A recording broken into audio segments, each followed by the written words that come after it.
So next, you're going to start with the background. Here's my background here, and here's some background down here.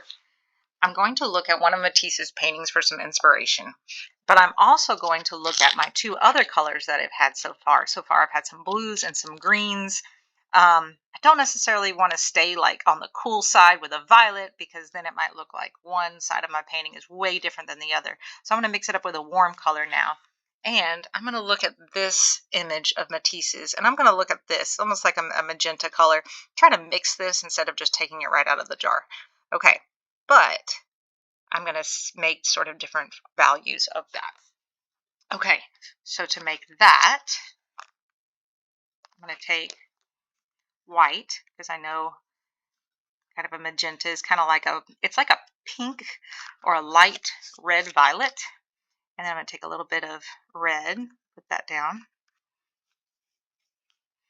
Then I'm going to take a little bit of, not violet, but I'm going to take a little bit of phthalo blue, which I have that I used in another place. And these three things, let's see what happens here. It's a little too violet for me, so I'm going to use some more red. And that's about what I want now. Okay. Remember, if you don't use your brush and using this palette knife, you get a lot less waste of paint. All right, so now I'm going to take my brush, and I'm not even like mixing the paint all the way together. So I'm going to make like these little pockets of color.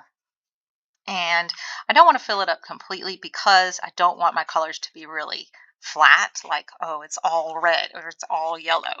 Now I'm going to take a little bit of water and just kind of fill in the in-between so I get variation of some light and dark. I want a little bit more variation, so I'm going to take a little bit of white, try not to contaminate the white with all those other colors, and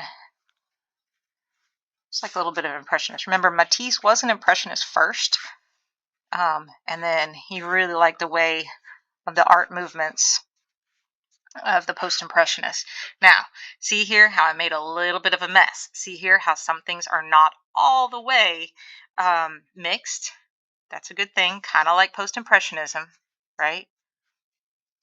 But we don't want it to look really like pointillism. We want it to look like these colors have something to do with each other. So I painted right over my tape.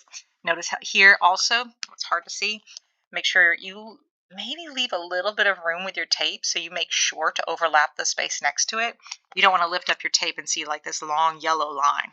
All right, so I have that going on. I'm going to drop down here and do the same thing to make it look like these things kind of go together. Don't worry about staying in the line so much. I mean, you don't want to go crazy with it, but you also, remember, Fauvis meant wild beast. So there has to be a little bit of a wild child in you when you do this. A little bit of letting go, just like the others, really. Sorry if that wasn't in the camera. Okay, so my background's not completely done. I really like what Matisse does here, where you see this right here? Remember this? Sgraffito, right? It's like scratching into the canvas. So I'm going to take my palette knife, or you could take the back of a brush. I would not suggest a pencil or a pen. And I'm going to scratch some patterns into there. Kind of hard to see. I don't know if I love it yet. It would show up probably if I had white underneath it. So I might come back with some white paint maybe next to that. But Matisse was also very heavy on patterns. I'm going to say that again. Don't love it. That's okay. So I'm going to make those patterns stand out more.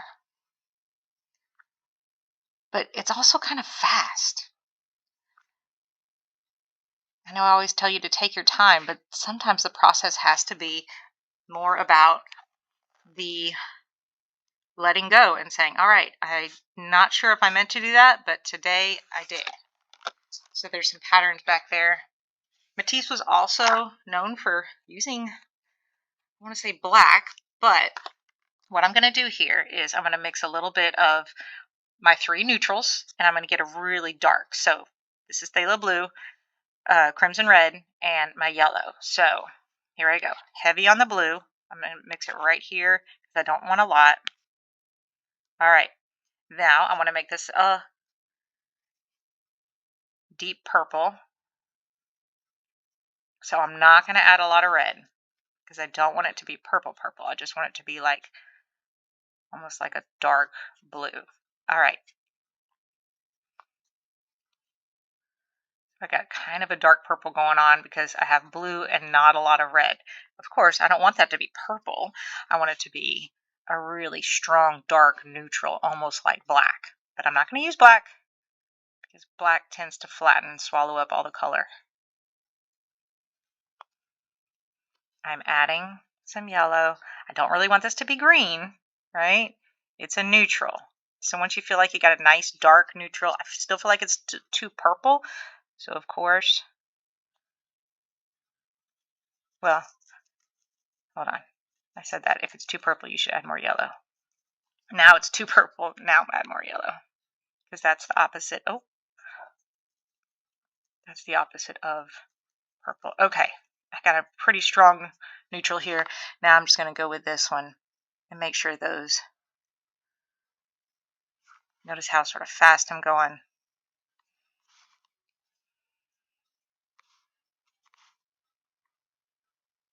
Okay, I'm pretty much done with my background. I'm okay with it. If I want to change it later, I can. But right now, that's what we're going with.